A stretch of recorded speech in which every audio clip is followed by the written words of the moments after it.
O complexo dos reatores MORTOS, uma lenda oculta nas profundezas de Angra dos Reis, é um lugar em Angra dos Reis que até os mais corajosos evitam mencionar. É o chamado Complexo dos Reatores Mortos, uma instalação subterrânea que ninguém admite existir, mas cuja presença é sentida em noites silenciosas, quando o vento parece empurrar o cheiro de ferro queimado para a cidade.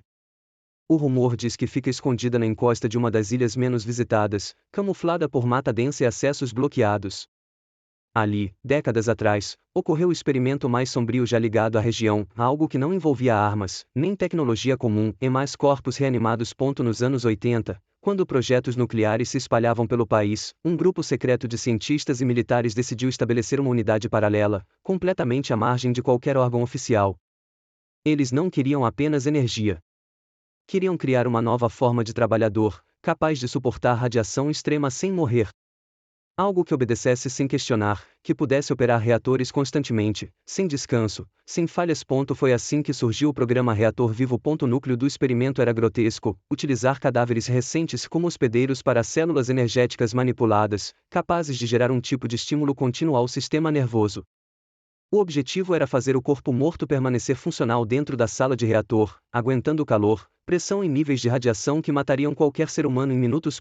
Mas havia um problema: quanto mais radiação esses corpos absorviam, mais autônomos se tornavam. Os relatórios, nunca confirmados, mas citados em sussurros, afirmam que, após semanas expostos ao núcleo do reator experimental, os cadáveres começaram a apresentar movimentos espontâneos, não relacionados aos comandos elétricos enviados pelos cientistas.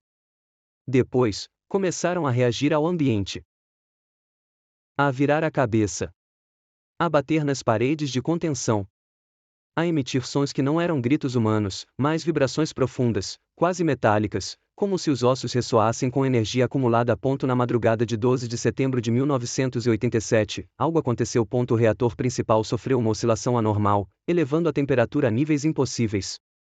Os técnicos tentaram evacuar o complexo, mas antes que conseguissem, todas as portas automáticas se fecharam. As luzes piscaram. E então se ouviu um ruído que jamais deveria ter saído de dentro do núcleo: passos, muitos passos, como se dezenas de corpos caminhassem simultaneamente pelas passarelas metálicas. Não há registros oficiais do que ocorreu dentro daquela sala. Mas há testemunhas. Um pescador chamado Osmar, que acampava perto da ilha naquela noite, relatou ter visto uma luminosidade azulada emergir da mata. A luz pulsava, como se respirasse. Em meio a ela, figuras muito magras, ossudas, cambaleantes, desceram em direção à água.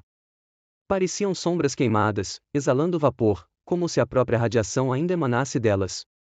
Osmar jurou que, ao mergulharem, a água da baía ficou quente por minutos. Na manhã seguinte, o complexo foi lacrado. Concreto, metal, soldados. Silêncio absoluto. Mas o silêncio não durou.